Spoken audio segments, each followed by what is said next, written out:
الحمد لله وكفى وسلام على عباده الذين اصطفى لا سيما على سيد الرسل وخاتم الأنبياء وعلى آله وصحبه ومن بهديه مهتدى.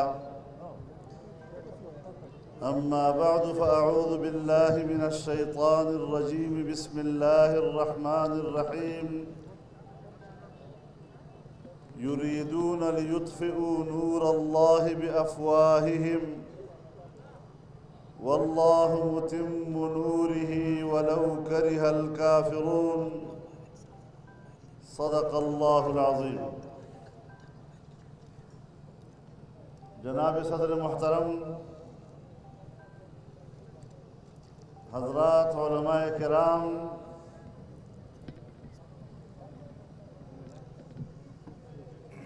پسٹیج باندھ ناست د سوات د سیمې قومي مشران، د ما ډېرو درنو او خوږو سپینږیرو سپین پوشو ظلمو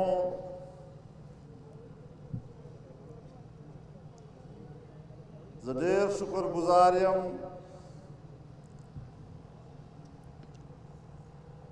چې په یو مختصر وخت کې تاسو په دومره ګڼ تعداد د جمعیت علماء اسلام په بلنې په دغه میدان کې یو ځای شوئ.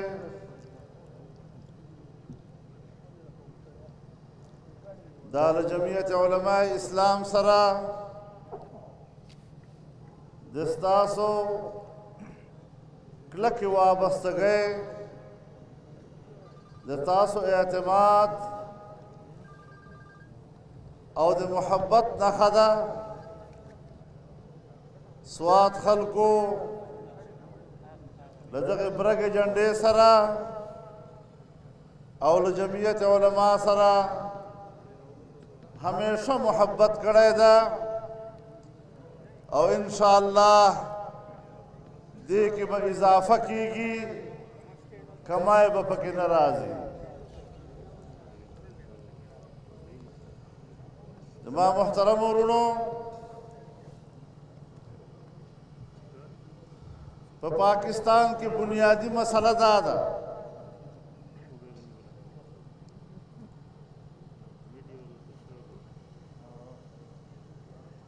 چې زمونږ دا وطن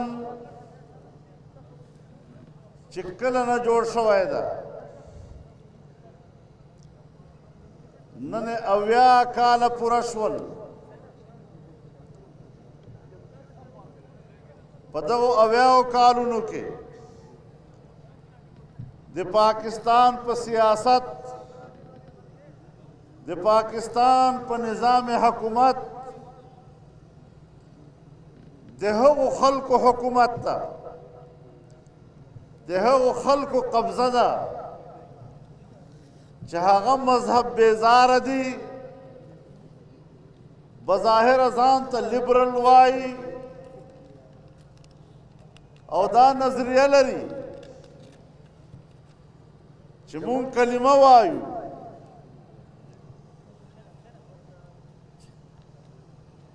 مونږ هم جماعت منو، مونږ هم قرآن منو، مونږ هم جناب رسول الله صلی الله علیه وسلم ته خپل پیغمبر وایو.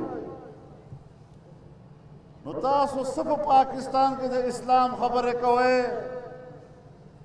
مونږ ته دې نه زیات د اسلام ضرورت نشته.